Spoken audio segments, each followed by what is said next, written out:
정해진 인생이고 그 과정에서 어떤 일을 만나며 어떤 죽음을 맞이하게 될 것인지를 아는 그런 인생이라면 그 삶은 어떨까? 그렇게 복잡하게 생각할 것 없이 만약에 내가 시한부 인생을 살고 있다면 나는 그 남은 시간들을 어떻게 생각할까? 라고 한번 생각해 보십시다. 그 시간이 내게 주어진 시간이 즐겁고 행복한 것이 아니라 물론 있겠지만 어김없이 내게 고통이 찾아오고 괴로움이 찾아오고 쉴 새 없이 수많은 아픔들이 내게 찾아오는 그런 시간들이 연속되어진다면 나의 삶은 어떤 삶을 살아낼까? 그 시간이 내게 어떻게 다가올까? 우리는 그런 경험을 해본 적이 없기 때문에 뭐라고 말할 수는 없겠지만 그러나 그런 시간들이 내게 주어졌고 그런 삶을 살아낸다면 그 삶이 행복하다라고 말할 수 있을까 하는 거예요. 참 재미있다, 즐겁다. 물론 의미가 조금씩 다를 수는 있겠지만 그렇게 우리는 쉽게 고백할 수 있을까 하는 겁니다.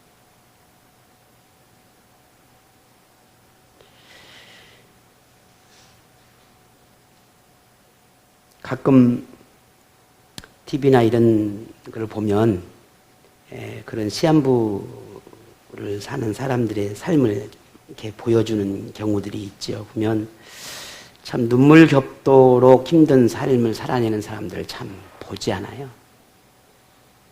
그런 모습을 볼 때면 상상이 되지 않는 것 같아요. 견디고 참고 그런 삶을 살아가고 내 마지막이 점점 내 끝이 다가오고 있다라고 하는 것을 하루하루 보내면서 그 시간들을 맞이할 때 그분들의 심정이 우리가 이해할 수 있을까? 불가능합니다. 우리는 절대 그들을 이해할 수 없습니다.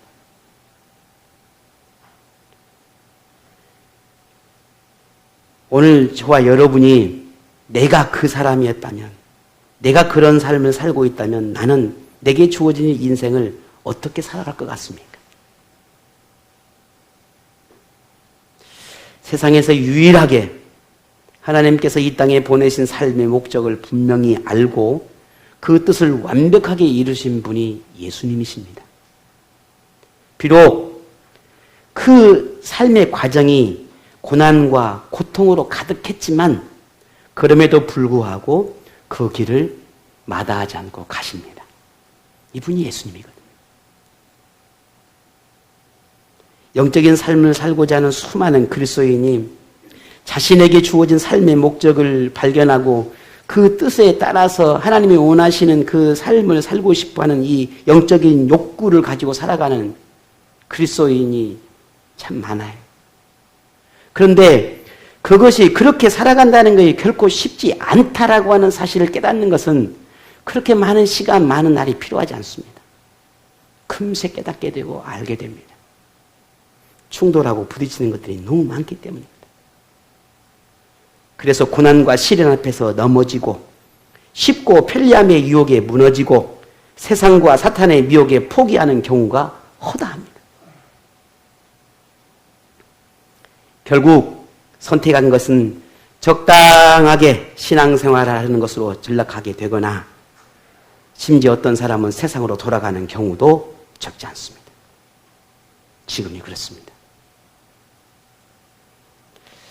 예수님처럼 산다는 것, 아버지 하나님의 말씀을 붙들고 순종하며 산다는 것, 세상의 것을 포기하고 하나님 나라의 영광을 위해 산다는 것,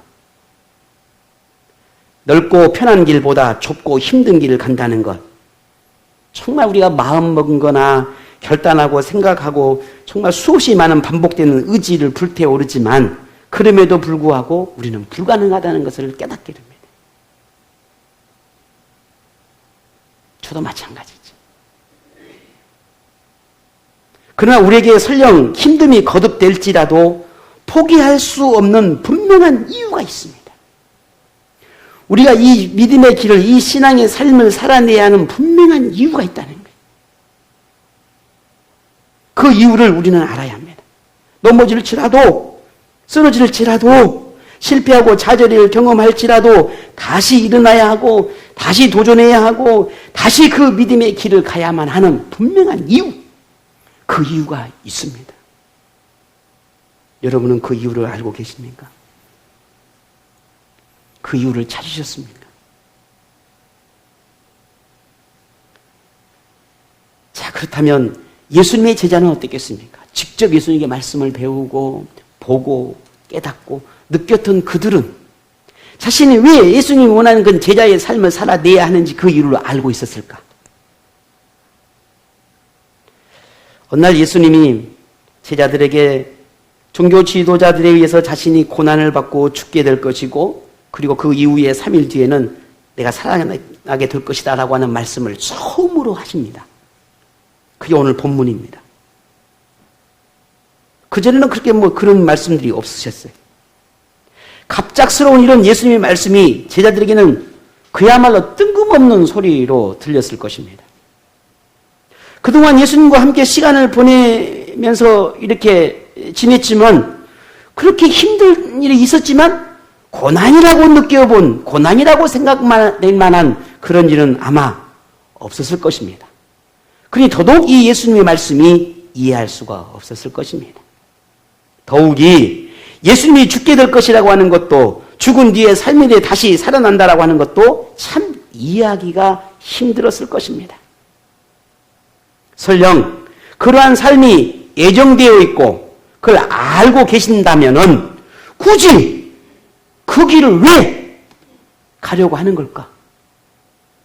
내게 앞으로 어떤 일이 일어날 걸 알고 그것이 고난과 고통과 힘듦이 있다는 것을 알고 계신 예수님이 왜 그 길을 가려고 할까? 안다면 피해서 가면 되고 안 가면 되는 것이지 왜 그 길을 가려 할까? 제자들은 이해할 수가 없었습니다. 여러분 그러지 않습니까? 내가 이 길을 가면 힘들고 어렵고 정말 너무너무 괴롭다는 걸 알아. 여러분 가시겠습니까? 안 갑니다. 돌아서 가지. 돌아가는 길이 있다면 안 갑니다. 되돌아가지. 그러지 않을까요? 우리 솔직한 심정이 그거 아닙니까? 굳이 왜 바보스럽게 왜 그 길을 가냐면 아는데 알고 있는데 불못이 뻔히 보이는데 왜 그 길을 가려고 하냐? 왜 그 길을 선택하느냐? 제자들은 이해할 수가 없었어요. 분위기가 숙연해집니다. 이해할 수 없더니 서로 얼굴만 쳐다보고 제자들이 웅성웅성합니다. 그때 베드로가 입을 엽니다. 본문 22절에 보니 베드로가 예수를 붙들고 항변하여 이르되 주여 그리 마옵소서.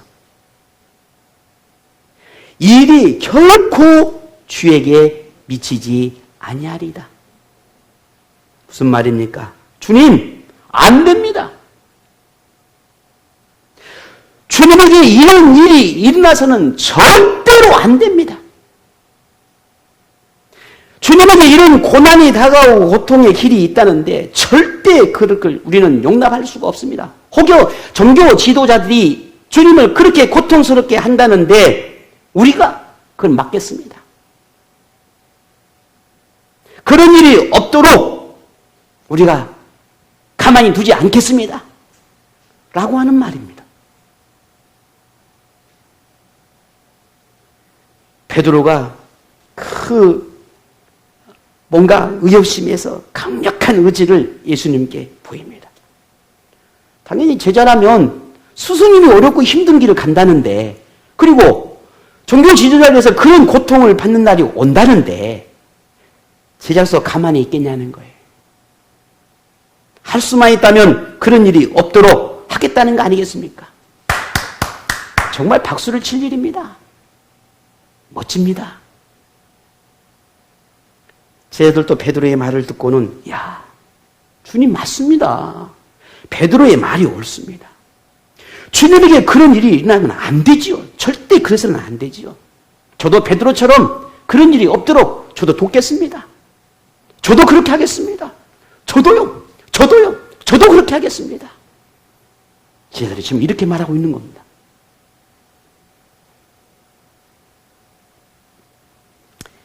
만일 여러분이 오늘 스승의 입장이라면, 제자들이 그렇게 이야기를 한다면 여러분은 어떤 생각을 하겠습니까?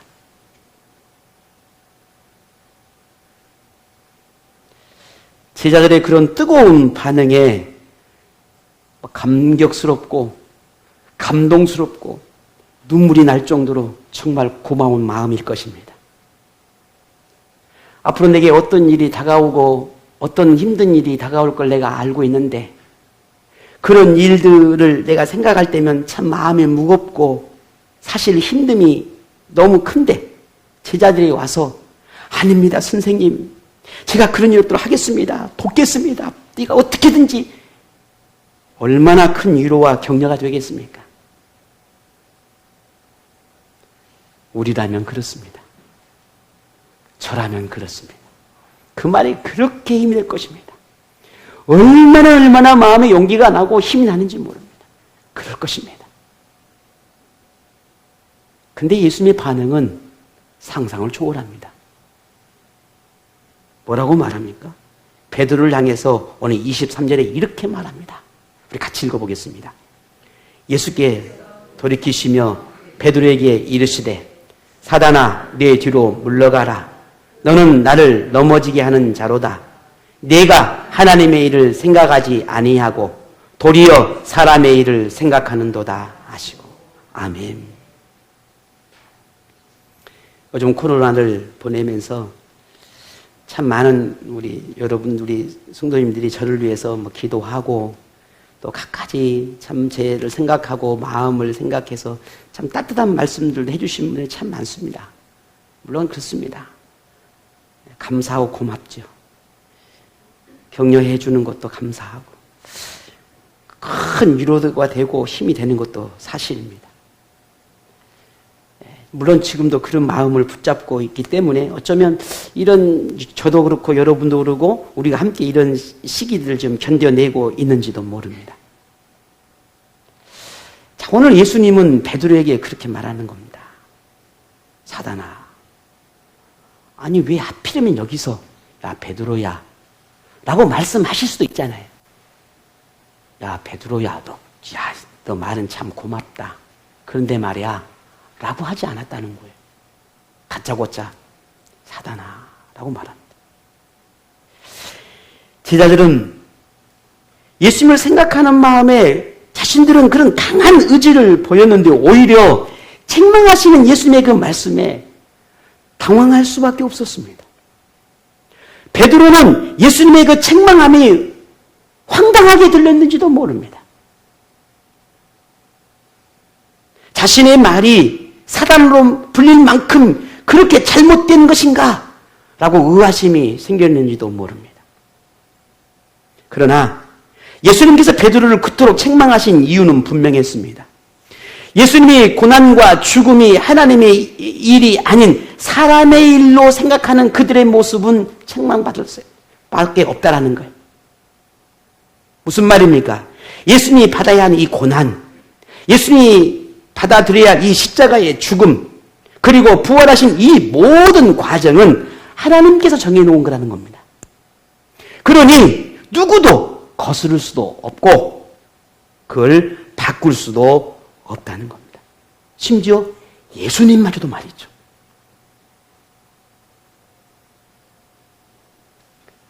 그런데 베드로는 이런 하나님의 뜻보다는 자신의 생각이 앞서서 예수님께 항변한 것이 되는 것이니까 결국은 예수님이 가야 하는 그 길을 가로막는 걸림돌이 될 수도 있었다는 겁니다. 만일 예수님의 걸림돌이라면 그것은 곧 사단의 짓과 다를 게 뭐가 있겠냐라는 거예요. 참 무서운 말씀입니다. 저도 그렇고 아마 우리 모두가 그 똑같은 생각 중에 하나가 좋은 생각, 좋은 의도, 선한 마음으로 어떤 것들을 행하는 데 있어서 그렇게 행하지만 때로는 그것들이 하나님의 뜻과 계획을 망치는 잘못된 일이 될 수 있다라고 하는 사실들을 우리는 기억해야 합니다.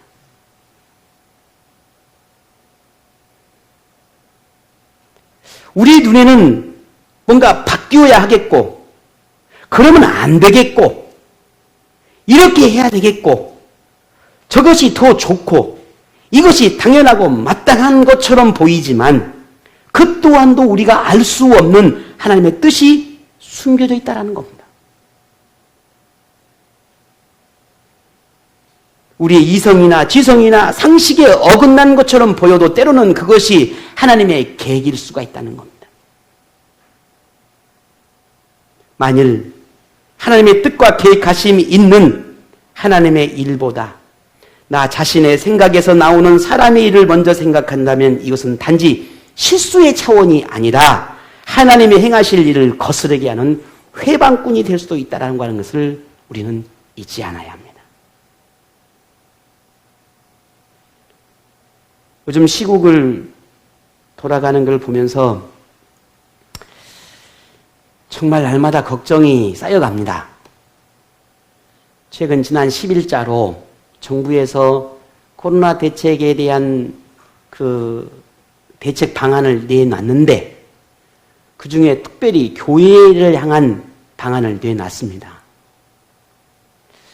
만약에 앞으로 이런 일이 코로나가 아니라 어떤 전염병에 대한 문제가 생기거나 혹은 이와 유사한 문제가 생기게 되어지면은 이제 더 이상 교회는 모일 수가 없게 됩니다. 그 법대로라면. 아예 폐쇄 조치가 들어갈 수도 있습니다.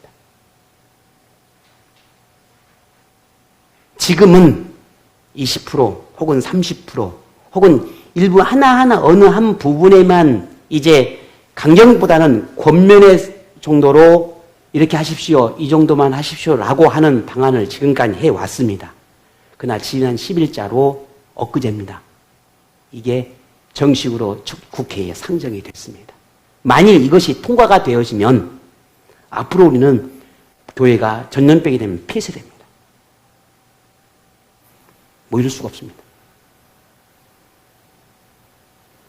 하나를 내어주면 둘을 내어줘야 하고 둘을 내어주면 열을 내어주는 게 세상의 이치입니다. 우리 한국교회가 그랬습니다. 앞으로 이 한국교회가 어떻게 나가야 되는지 정말 막막합니다.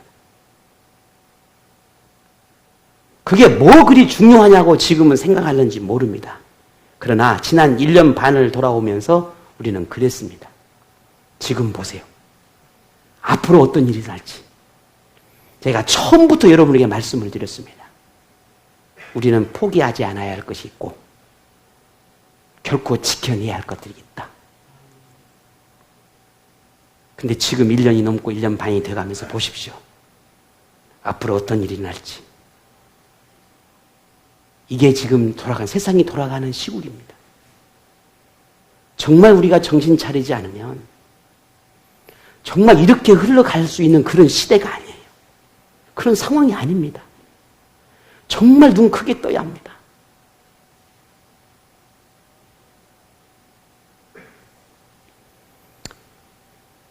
우리가 좋은 의도로 괜찮아 라고 했지만 그것이 결국 하나님의 뜻과 계획함들을 무너뜨리는 회방꾼이 될 수도 있다는 겁니다.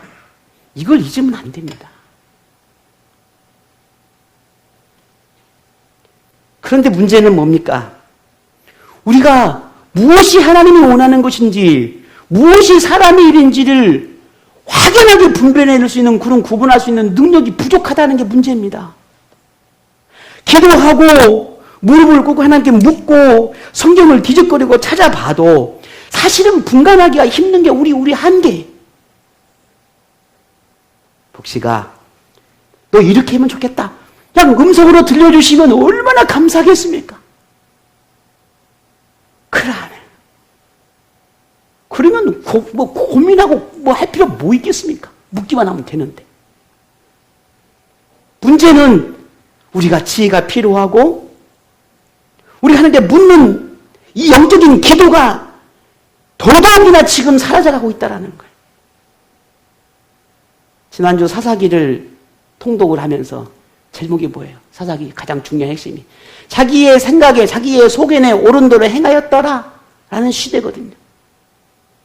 문을 닫고 이제 제한시키고 수많은 걸림돌이 생기기 시작하고 이렇게 많은 것들이 부딪히고 충돌하니까 어떤 생각이 들기 시작합니까?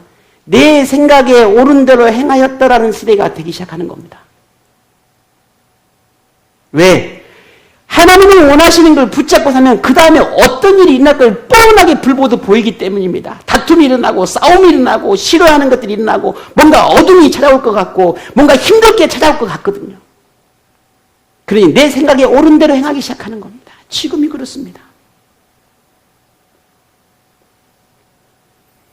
그래서 우리는 기도가 부족해지고 말씀을 붙잡는 시간들이 부족해지기 시작하면 점점 더 나는 나 자신의 중심으로 가게 되는 거예요. 큰 변함없는 진리입니다. 판단력이 흐려지기 시작하고 결단력이 부족해지기 시작하고 그 기운이 점점 희미해지게 되는데 결국은 나만 남는 거예요. 내가 원하는 거, 내가 하고 싶은 거, 내가 쉽고 편한 거. 그게 내 선택의 첫 번째 기준이 되기 시작하는 겁니다. 그래서 그렇게 내가 판단하고 내가 분별하는 능력이 없기 때문에 그래서 예수님이 우리에게 오늘 본문에 이렇게 말씀을 하는 겁니다. 힘들지? 너 무엇이 옳은지 그런지 판단하기 어렵잖아. 내가 지금 너에게 이렇게 말하는 게 무슨 뜻인지 이해하기 어렵잖아.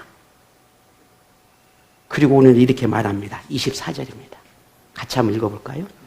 이에 예수께서 제자들에게 이르시되 누구든지 나를 따라오려거든 자기를 부인하고 자기 십자가를 지고 나를 따를 것이니라. 아멘. 우리가 옳다고 여기는 그것이 다 옳은 것이 아니지요. 우리가 선하다고 여기는 것이 그 모든 것이 다 선한 것이 아니죠. 혹은 내가 악하다, 옳지 않다, 잘못됐다 라고 생각하는 것들이 다 또 그런 것이 아니라는 겁니다. 그래서 예수님 우리가 할 수 있는 가장 바른 선택, 내가 선택함에서 가장 옳은 선택이 무엇인지에 대해서 오늘 본문에 가르쳐주는 비결 하나가 있습니다. 그것이 무엇이겠습니까? 자기를 부인하는 것입니다.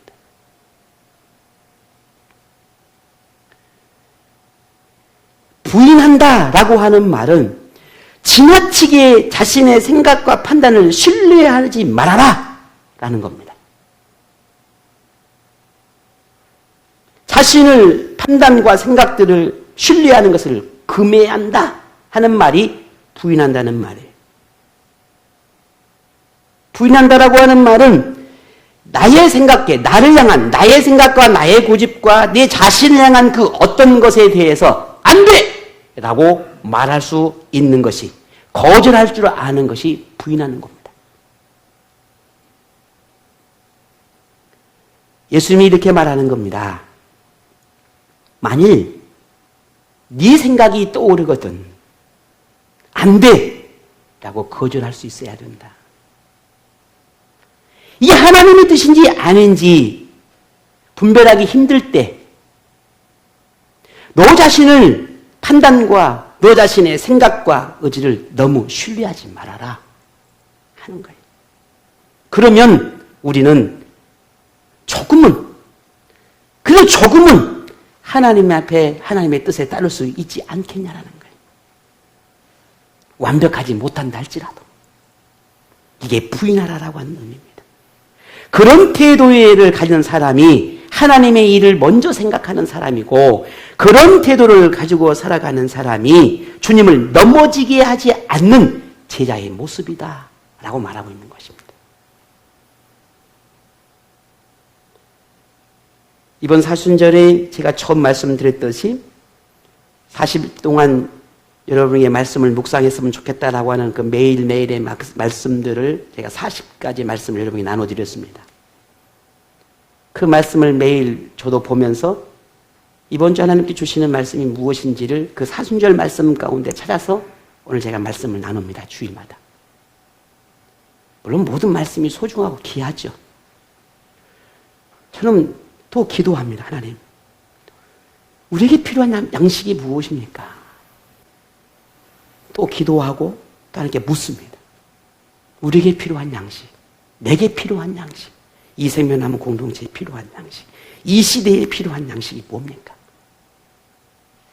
그리고 묻고 또 물으며 말씀을 찾고 또 묵상하고 내게 주신 말씀이 그 의미가 무엇인지를 또 말합니다.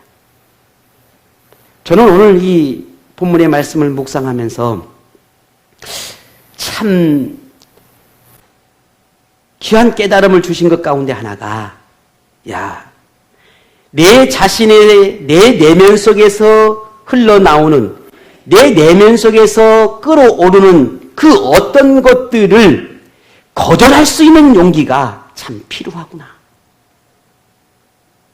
나의 생각, 나의 의지, 나의 감정까지도 거절할 수 있는 이 용기를 갖는 게 참 중요하구나 라고 하는 사실들을 발견하게 됩니다.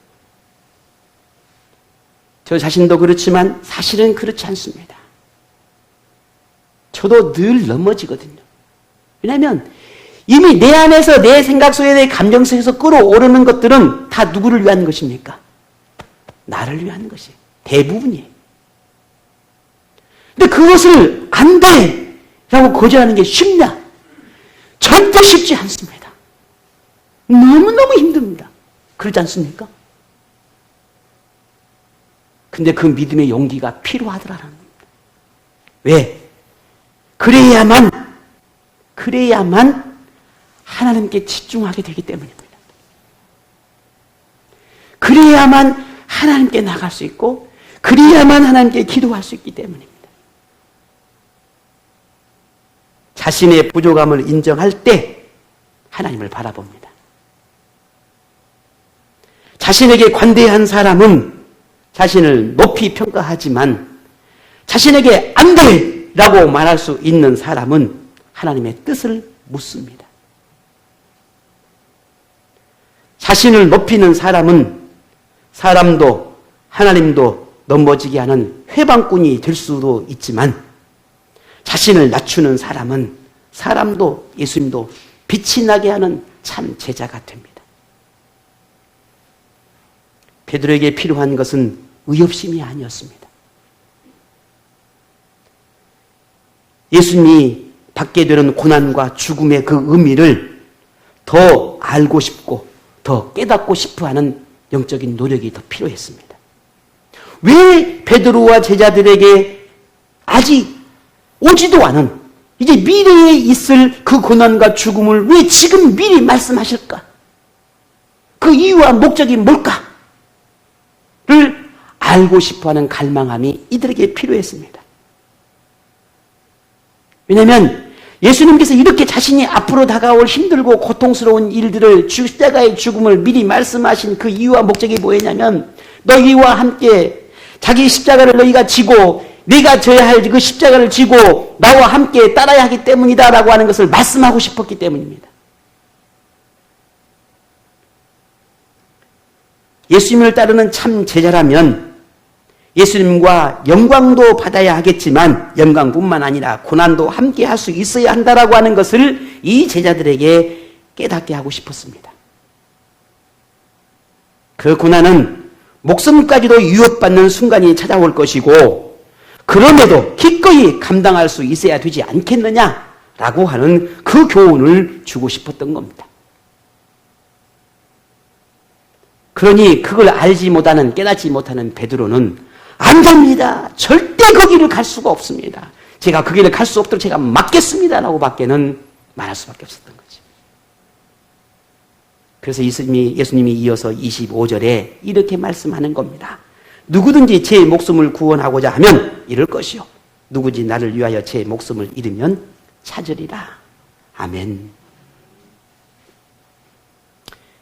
예수님에게 주어진 십자가는 버릴 수 있는 것이 아니라 예수님이 짊어져야 할 사명이었습니다. 예수님이 받아야 하는 이 고난은 피할 수 있는 것이 아니라 받아들이고 감당해야 할 예수님의 몫이었습니다.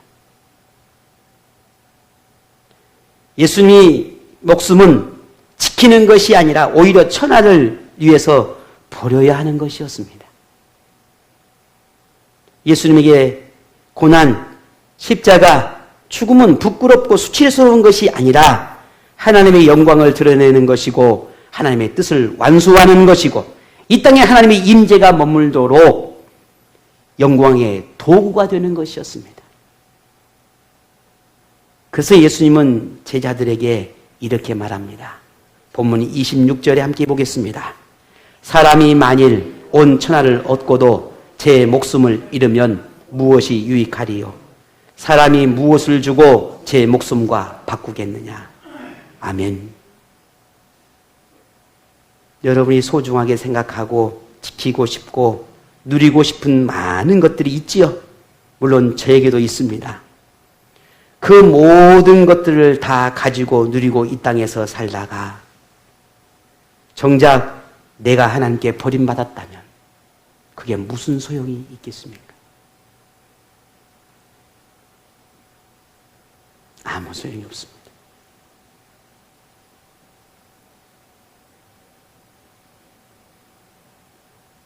저는 어쩌면 어떤 면에서 보면 참 젊지요. 그런데 그런 생각이 들어집니다.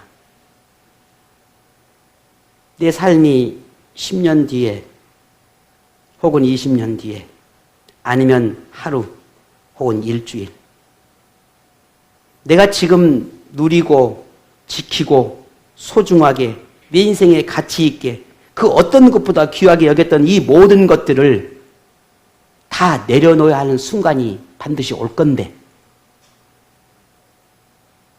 그리고 나면 그걸 내려놓은 다음에 내게 있는 게 뭘까?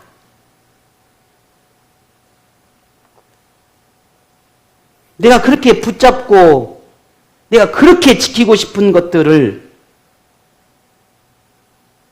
나의 의도와 나의 생각과는 상관없이 내려놓아야 되는데 그리고 나면 내게 남는 게 뭘까? 여러분 뭘 것 같습니까? 없습니다.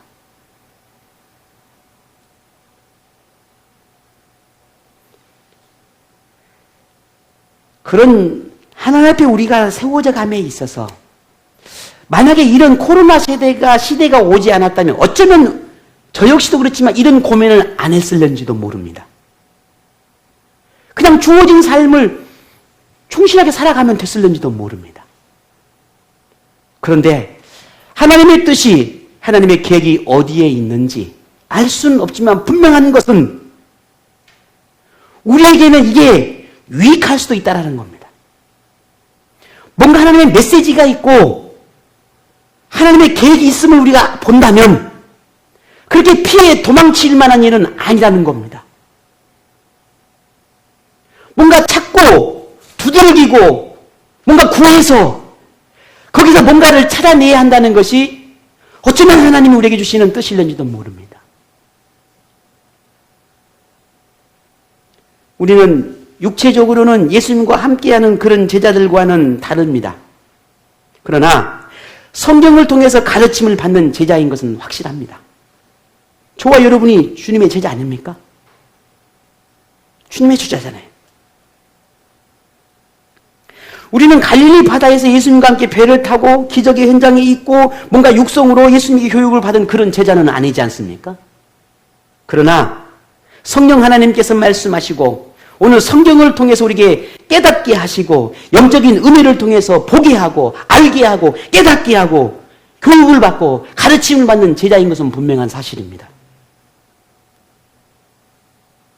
그래서 우리도 베드로와 다른 제자들처럼 똑같은 예수님의 제자고 똑같은 교훈을 받고 똑같은 가르침을 받고 똑같은 명령을 받고 똑같은 책망도 받고 있습니다. 오늘 이 성경이 베드로에게 했던 말씀은 따로 기록해놓고 우리한테 했던 말을 따로 기록해놓은 건 아니지 않습니까? 그니 이 현장 속에 우리가 있는 것입니다. 그니 우리에게 똑같은 말씀을 하고 있는 겁니다. 자, 그렇다면 우리는 어떤 제자입니까? 여러분은 어떤 제자입니까? 저에게 물었습니다. 너는 어떤 목사냐? 너는 어떤 목사냐? 너는 어떤 제자냐? 여러분 물어보시죠. 하나님, 나는 하나님에게 어떤 아들입니까? 나는 하나님에게 어떤 딸입니까? 여러분 물어보시죠. 주님께서 내게 뭐라고 말씀하실까요? 예수님의 뜻을 거스르며 넘어지게 하는 제자인지, 아니면 자기를 부인하고 자기 십자가를 지고 고난과 죽음의 길을 예수님과 함께 따르는 제자인지, 포기하지 못하고 내려놓지 못하고 부인하지 못하고 적당한 거리를 두며 따르는 제자인지, 아니면 전적으로 예수님이 머무는 그 현장에 동참하고 있는 제자인지, 오늘 우리는 자신에게 물어보아야 하겠습니다. 코로나 시대를 사는 우리의 삶의 현장은 특히 이 그리스도인에게는 혼돈과 혼란의 현장입니다. 얼마 전, 며칠 전에 저한테 한 목사님이 전화가 왔습니다. 또 이야기하죠? 전화가 왔어요. 어찌 삽니까? 그냥 잘 살고 있습니다. 얼굴 뵌 지도 오래되고 그랬는데 한번 뵈야 될 건데요. 어찌 지내신가 궁금해서 전화를 드렸습니다. 그냥 살죠. 뭐 별게 있겠습니까? 목사님도 살듯이 저도 삽니다. 교회는 어떻습니까? 목사가 다 똑같은 질문이에요. 교회는 어떻습니까? 뭐 우리 교회만 그러겠습니까? 다 똑같죠, 뭐. 다 힘들어하고, 다 고민이 많고, 다 그렇죠, 뭐. 그래도 감사합니다, 저는. 이만 이런 부분이 있고, 이래 있고, 주일날 예배를 이렇게 하고, 또 이런 모임들을 이렇게 하고 있어서 그나마 얼마나 감사한지 모릅니다. 고맙죠, 우리 교인들이 이렇게. 그래도 목사 말에 순종해 주는 것이 얼마나 고마운지 모릅니다. 참 너무너무 감사한 일이죠. 그건 때로 힘든데 왜 고민이 없고 힘듦이 없겠습니까? 그래도 신앙으로 살려고 하는 우리 저희 교회들 보면서 그래도 고맙고 감사한 그런 마음으로 목회 그냥 열심히 하고 있습니다. 제가 그리 말했습니다.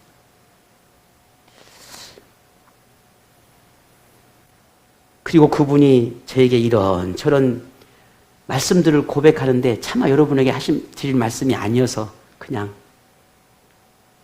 너무너무 힘든 말들을 내뱉으시더라고요.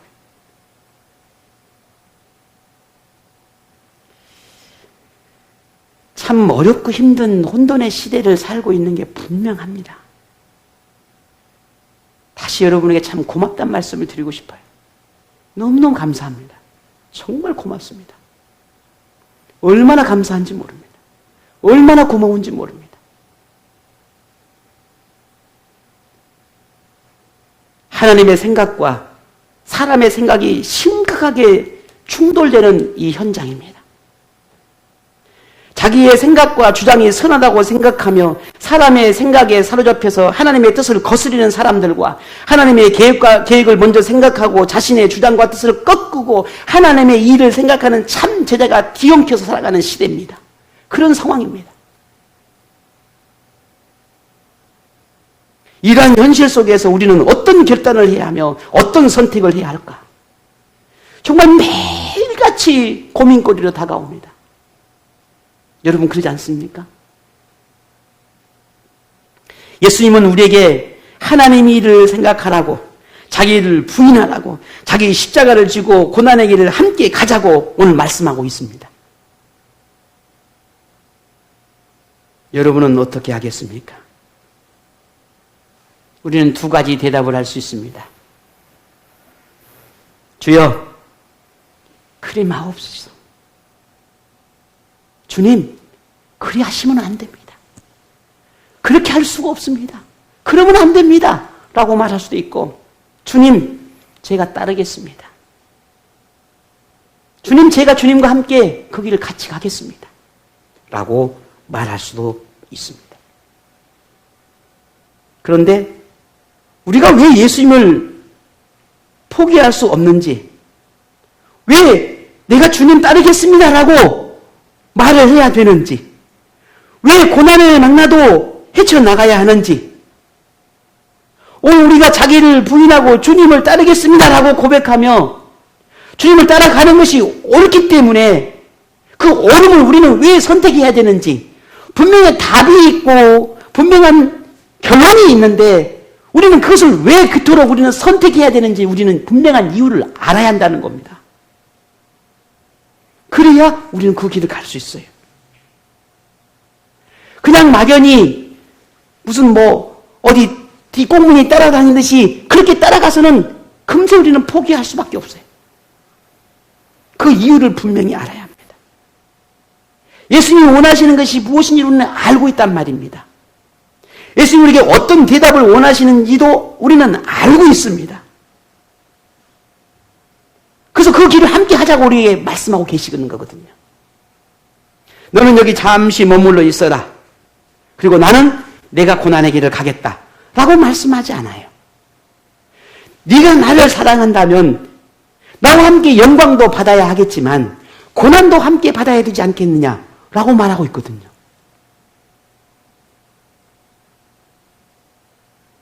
그 이유가 뭔지 아니? 내가 왜 내게 이렇게 말을 하고 있는지 너는 아니? 라고 대답을 이렇게 말씀하시는 겁니다. 어떻게? 오늘 본문 27절이죠. 인자가 아버지의 영광으로 그 천사들과 함께 오리니 그때에 각 사람이 행한 대로 갚으리라. 아멘. 이것이 우리가 예수님을 선택할 수밖에 없는 이유입니다. 지금 우리에게 필요한 것은 안 됩니다가 아니라 네입니다. 우리에게 예수님에게 필요한 제자는 예수님을 넘어지게 하는 사람이 아니라 예수님을 드러나게 하는 사람입니다. 예수님이 가시는 길을 닫히게 하는 사람이 아니라 길을 여는 사람입니다. 그래서 예수님을 따르는데 적당함이라는 단어는 성경에는 없습니다.